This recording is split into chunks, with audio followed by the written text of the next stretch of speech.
अस्सलाम वालेकुम नाज़रीन, मैं हूं नदीम खालिद। नाज़रीन, ये बुज़ुर्ग जो इस वक्त आप स्क्रीन पर देख रहे हैं, ये हमारे बुज़ुर्ग, इनका नाम मोहम्मद नज़ीर है और उम्र इनकी 90 साल है।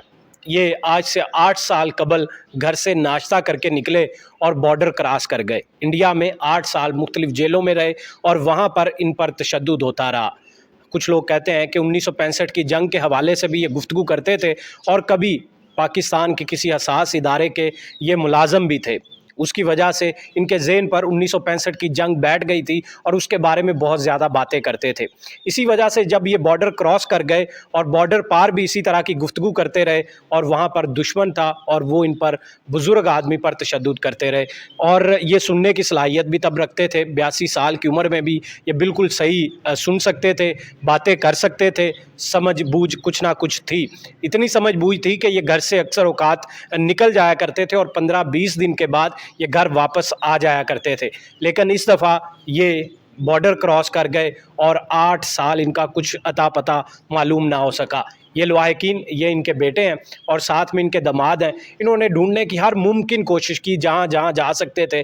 उसी दौरान इनको किसी हसास इदारे के मुलाज़िम ने बताया कि इनके जो ससुर हैं वो तो इस वक्त इंडिया में हैं। ताहम इन्होंने एम्बेसी के ज़रिए राब्ते करना शुरू किए तो तब जाकर मालूम हुआ, लेकिन उधर से जो इतलात आई कि वो अपने आप को फ़ौजी बताते हैं और इस तरह 1965 की जंग की बातें करते हैं।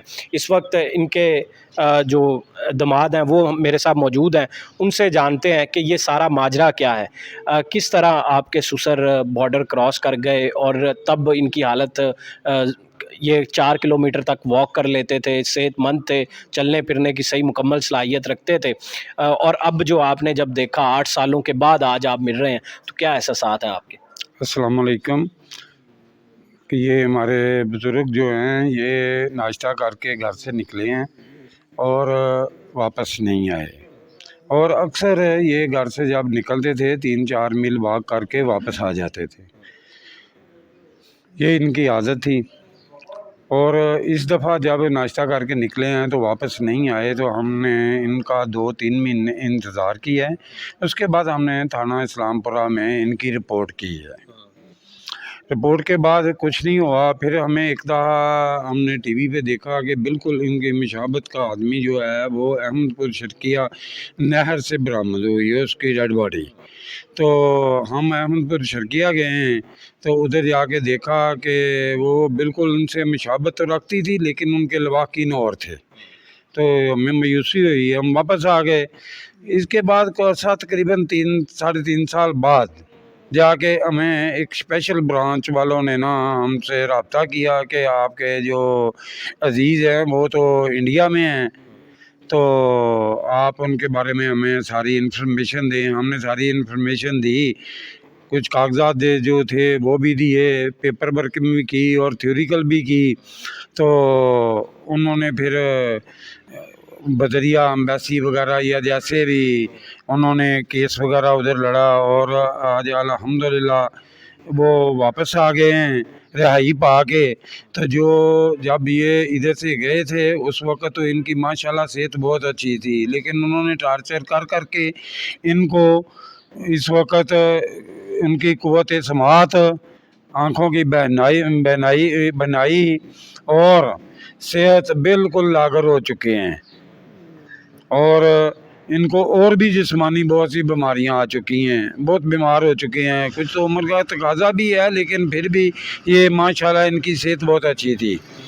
तो आज अल्हम्दुलिल्लाह हम बहुत खुश हैं। हम शुक्रिया अदा करते हैं पाकिस्तान आर्मी का, हम शुक्रिया अदा करते हैं ईदी वालों का, हम शुक्रिया अदा करते हैं बोल न्यूज़ का कि उन्होंने अपनी वसासत से हमें अपनी कोशिशें करके हमें हमारे वालिदैन से मिलाया और हम तहे दिल से शुक्रगुजार हैं। नाज़रीन, अब इनकी ज़हनी तवाज़ुन का ये आलम है कि ये यहाँ पर लेने आए, बैठे हुए हैं उनके लवाहिकीन, लेकिन ये जाने के लिए रज़ामंद नहीं है। इनका ज़हनी तवाज़ुन इस कदर बिगड़ गया है। ये लाहौर के इलाके सांदा के रहायशी हैं, तो इस वक्त ये एदी में टाउनशिप के अंदर जहाँ बैठे हुए हैं, एदी सेंटर के अंदर, ये कहते हैं यही सांदा और यही इनका घर है और लवाहिकीन के साथ वापस नहीं जा रहे। आपने इनसे गुफ्तगू की, इसने आपको पहचान लिया? कोशिश की है, नहीं पहचाना नहीं है, अभी भी नहीं पहचान रहे। अभी भी वो कह रहे हैं कि मुझे मेरे कमरे में मैंने लेटना है, तो ये मेरा घर है, मुझे मेरे घर से आप क्यों लेके जा रहे हैं।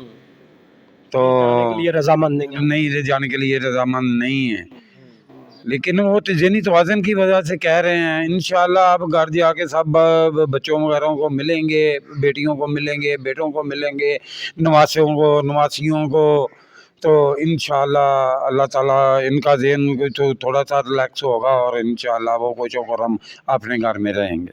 ان کے بیٹے بھی میرے ساتھ موجود ہیں، آپ کو بھی نہیں پہچان رہے؟ نہیں پہچان رہے، کوئی نہیں بات کر رہے، کسی قسم کی بھی بس گالیاں بک رہے ہیں، کچھ سمجھ نہیں آ رہی اس کو کیا میں کہاں پہ ہوں، کس کو بلانا ہے، کس کو نہیں بلانا۔ اور کوئی انڈیا کی بھی باتیں کر رہے ہیں، ادھر کا بھی کچھ آپ نے پوچھا، بات کی اس کی بھی؟ ہاں صرف ہے کہ بتا رہے ہیں کہ رات کو جب مارا تو رات کو اٹھا دیتے تھے، جب دل کرے اٹھا کر بٹھا دیتے تھے، رام میں بھی نہیں کرنے دیتے، مارتے تھے، کافی ٹارچر کیا ہوا نا، یہ اتنی کی بات ہی بس بتا رہے ہیں، بہت زیادہ نہیں بتا رہا۔ تو کیا آپ کے والد صاحب 1965 کی جنگ کی کیا بات کرتے تھے؟ آرمی میں کئی ملازم رہے؟ نہیں وہ ملازم نہیں رہے، میرے دادو اور نانے بجرے ماموں وغیرہ ہیں نا، وہ ہے فوجی میں ہے نا، وہ کر رہے، ہاں وہ ریٹائر ہو چکے ہوئے ہیں۔ دادو بھی فوت ہو گیا ہوا، نانا بھی فوت ہو گیا، اور ماموں ہے دو، وہ ہے وہ بھی ریٹائر ہو گئے ہوئے ہیں، اس لیے شاید اس کی وجہ سے دماغ میں وہ تو بتاتا۔ ہاں جی، رینجر میں کام کرتے رہے، کوئی 5-4 سال ادھر بھی کام کیا، اور اس دوران ہی کوئی دماغی نوازا خراب ہوا تھا، آنکھ بھی اس دوران ہی خراب ہوئی تھی اس کی، تو پھر چھوڑ دیا تھا، پھر پھل وغیرہ لگاتے رہے ہیں، بس کام رنگ سفیدیوں کا کام کا کاریگر ہے، وہ بھی کام کرتے رہے، تندرست تھے، چنگے بھلے تھے، بس کبھی کبھی باہر جاتے تھے پھرنے ٹرنے کے لیے تو اچانک غائب ہو گئے، کوئی سمجھ ہی نہیں سی آ رہی ہے کہاں یہ۔ آپ کو پتا تھا یہ انڈیا پہنچ گئے؟ نہیں ہمیں نہیں پتہ لگا، ہمیں تقریباً کوئی 6 سال بعد پتہ، کیونکہ 2 سال ہو گئے ہیں اس بات کو دراتے اب رزلٹ نکلا۔ تو بالکل ناظرین، یہ محمد نذیر صاحب ہیں جو اس وقت پاکستان میں اپنے گھر، خوش قسمت ہے کہ اس عمر کے حصے میں اپنے لوائقین کے ساتھ، اپنے بیٹے کے ساتھ، اپنے اعتماد کے ساتھ اور اپنے گھر والوں کے ساتھ بھی ملیں گے۔ ابھی اپنے بیٹے کے سامنے اس وقت موجود ہیں، اور یہ 8 سال انڈیا کی جیل میں گزارنے کے بعد جہاں پر ان کا ذہنی توازن پہلے کچھ بہتر تھا، اب مکمل طور پر اگر بات کرتے بھی ہیں تو بات کرتے ہیں کہ رات کو اٹھاتے تھے، انڈیا والے مارتے تھے، اور یہ اسی طرح 1965